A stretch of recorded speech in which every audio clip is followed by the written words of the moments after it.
All right, we're here. We got you, Coach. I got the Steelers outside. They're getting ready to go. It's a perfect Thursday today. We had a nice practice again today. We've had a good week of practice. I think our kids are excited to get this thing started and find out what kind of football team we have. I think it's always, there's some anxious, moments prior to the game where you just kind of want to find out what you have. You play against each other for a month and you don't know what you have really until you get out there and see how these guys are going to play, how they're going to react to an empty stadium. So it's going to be, an interesting game. A lot of things change. Just the whole pregame is, it's going to be quiet and different. So that's going to be the first adjustment. We haven't had an opportunity to get into Heinz Field yet. We have some freshmen that have never stepped in Heinz Field except on the recruiting visit. So we're looking forward to getting them in. We've got a little walkthrough tomorrow, rehearsal, kind of just to, look and kind of go like this and see what your surroundings are. So I'm looking forward to getting that thing done tomorrow. But we're ready to roll. Questions? Pat, did you watch BYU Navy? And do you have that kind of panic as a head coach? Is like, oh my God, I hope that doesn't happen to us. Yeah, no, I watched a little bit of it, but I don't have that panic. I kind of mentioned on my radio show, and I don't know if I mentioned it to you, early in the whole process during practice, we had a staff member, I'll just say, Coach, we just got to get to the game. And I'm like, we ain't just getting to the game. I'm not getting to a game. I listen to everybody in our staff meetings, but we just got to get to the game, and I'm like, we ain't getting to a game. This game is a physical game. It's a tough game. And I understand what Ken was doing. He was trying to be safe, but there's a way of being safe. And again, it really comes down from UPMC. We did one, I think just one, maybe two practices where we just went out there with just half the team and practice, the ones, and then the twos went afterwards the next day. And, really UPMC said, hey, that's not how we play a game. The whole team's out there. We got to practice that way. And if we can't make it to September, then we can't make it. So I really feel like the advice they gave us helped us just kind of, in our mindset as far as how to approach this thing. So, when we were allowed to tackle, we were tackling live. We weren't tackling donuts. I really feel bad for them, because you have that sense of safety that you want for your kids. But, I feel like we were able to be a tough football team. We were able to tackle, physical, block, run hard as running backs. We didn't tackle donuts, and it's kind of, unfortunate. But, there's some teams out there maybe took that avenue and maybe they learned and cranked it up here the last week after that, Monday night disaster. But that won't happen in Heinz Field.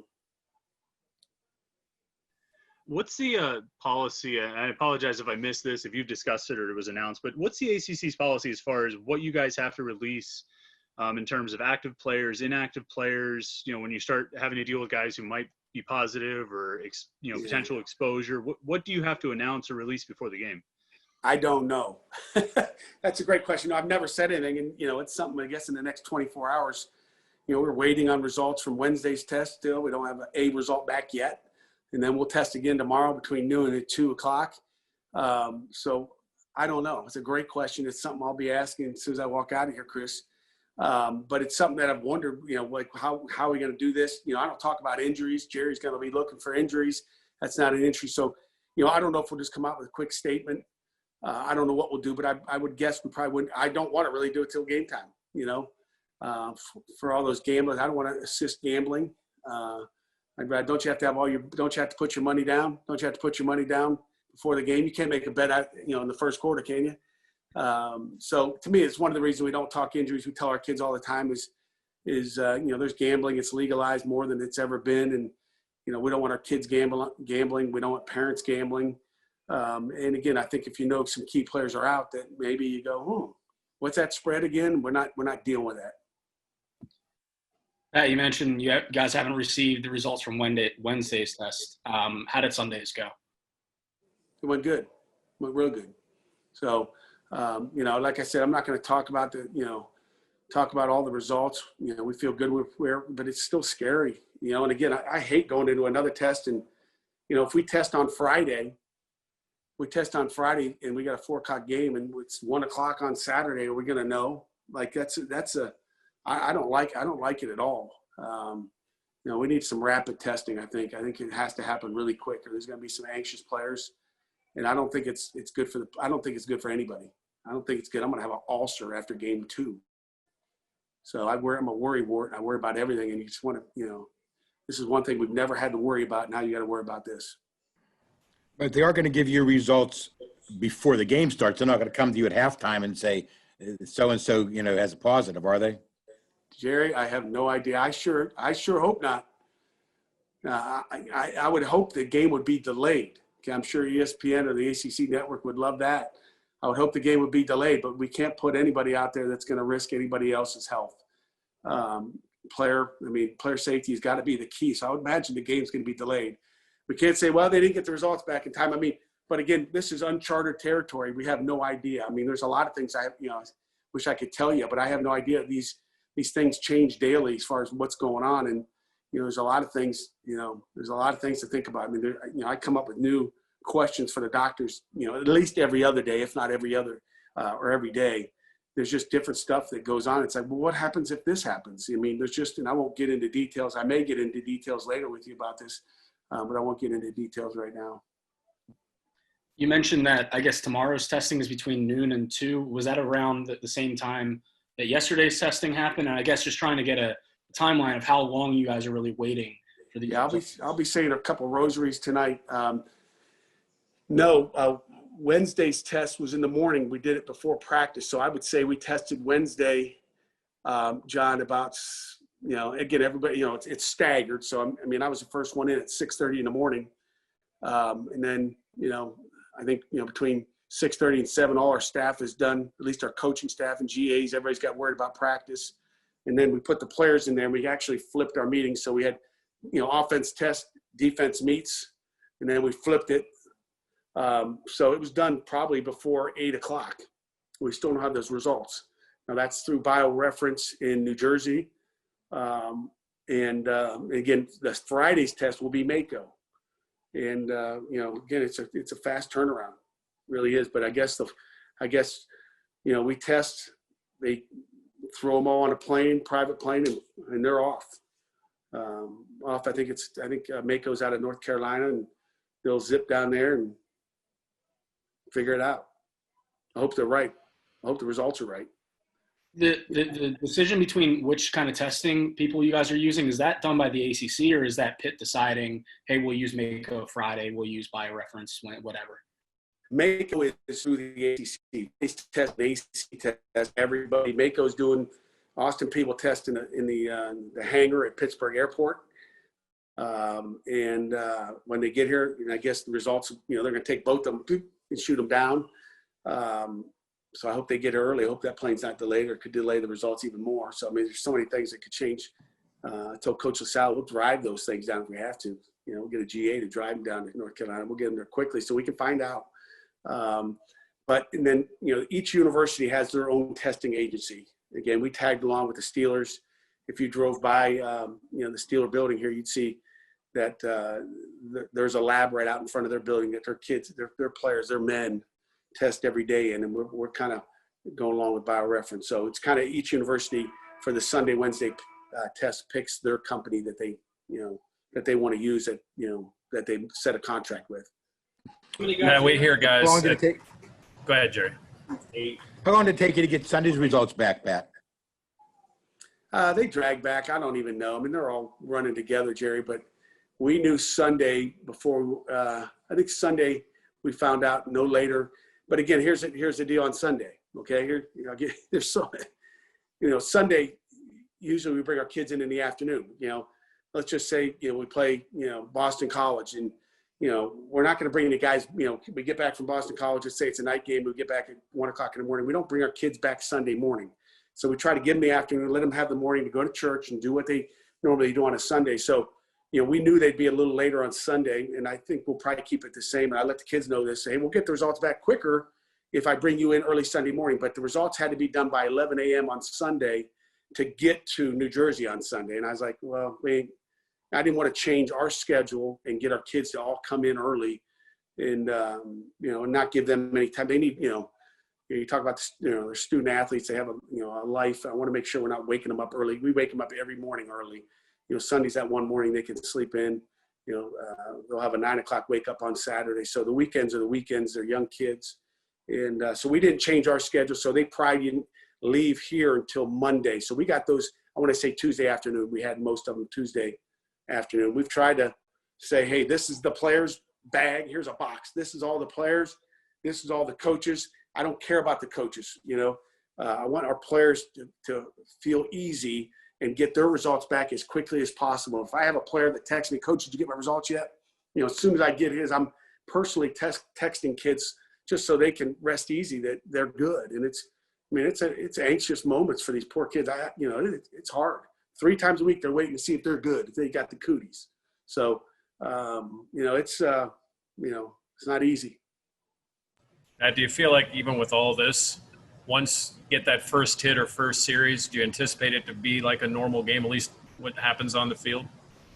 I do, Jeff. And again, even the crowd for that matter. I think the weird part would be about, pregame guys like the crowd and all that. And there's recruits on the sideline. We don't have a recruiting weekend. We got no visitors, Chris. But I think once the game starts, it doesn't matter. Nobody pays attention to the crowd anyway, We'll have some crowd noise out there just to keep it, something looking normal for the guys, and have some music going in between plays. We'll try to keep everything about as similar as we possibly can.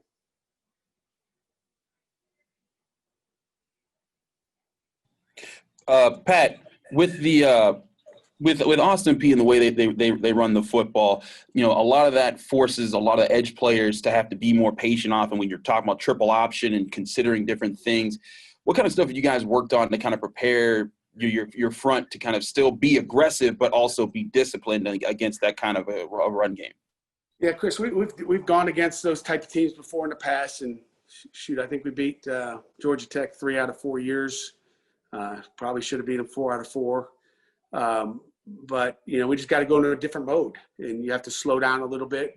Our stances will help us as far as how that goes. We'll be in kind of these little froggy looking stances. If you go back and look at some Georgia Tech versus, we'll be in these, because you don't want to attack. The worst thing you do is attack, and you've got to play lateral in that game and keep linebackers clean as much as you can. So that'll be the issue, but we've been pretty good at doing it.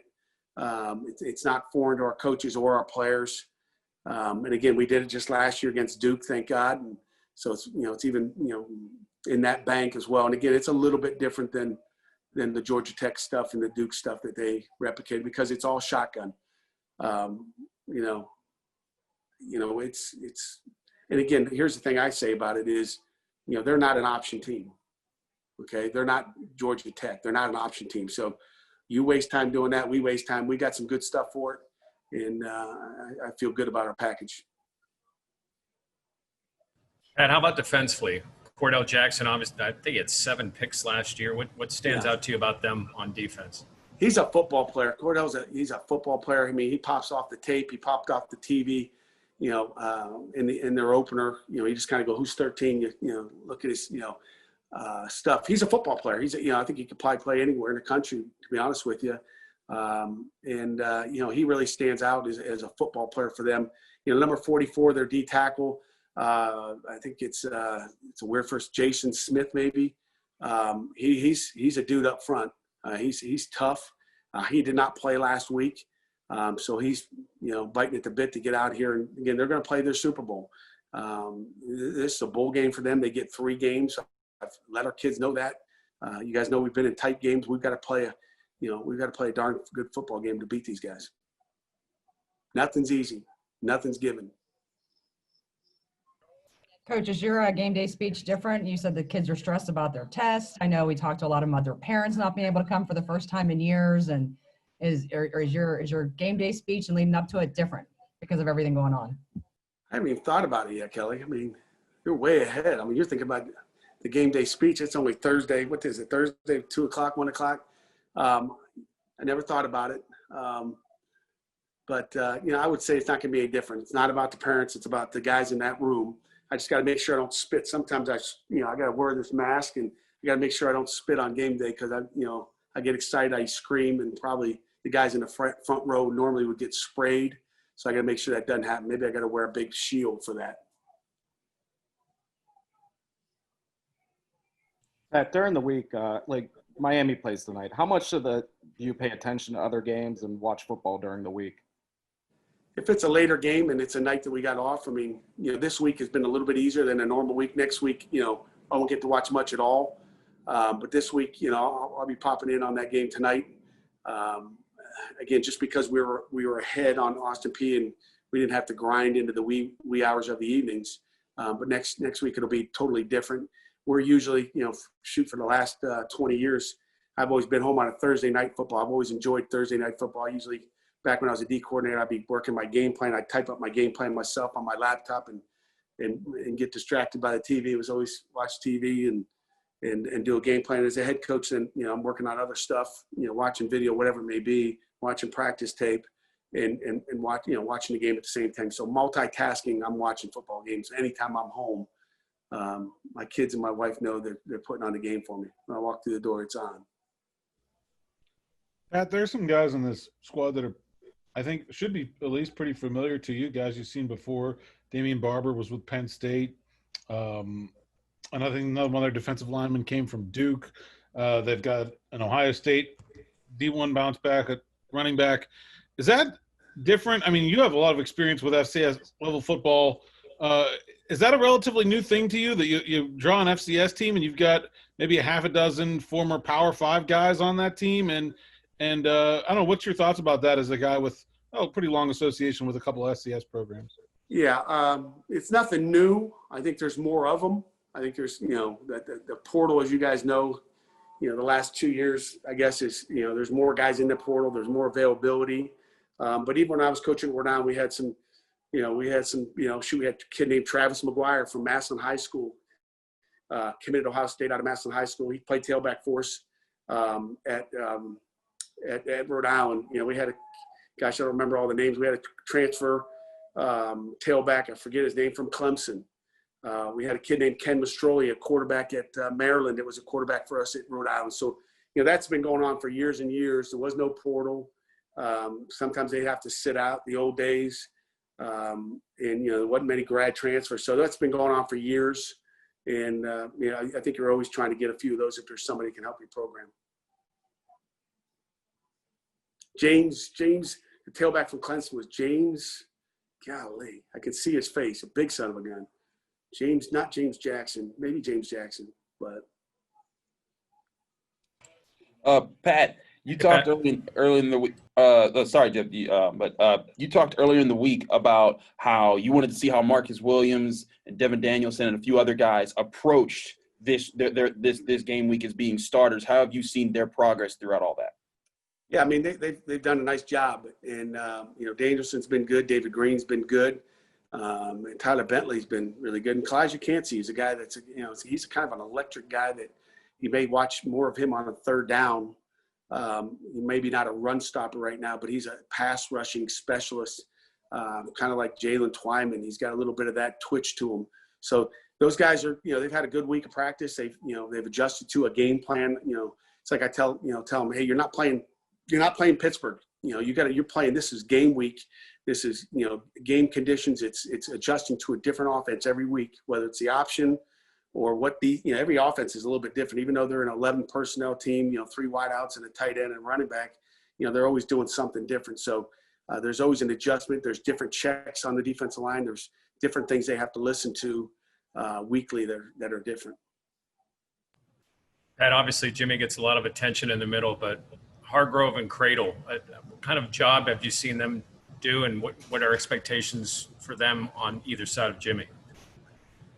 You know what? Both Bryce and Jake have done a really good job at doing what they need to do in there. And again, that offensive line, they call themselves the Hogs. Okay, so I mean, they're maybe the most cohesive unit on our football team. Those guys do everything together. In camp, they wear the same stinky, smelly shirt.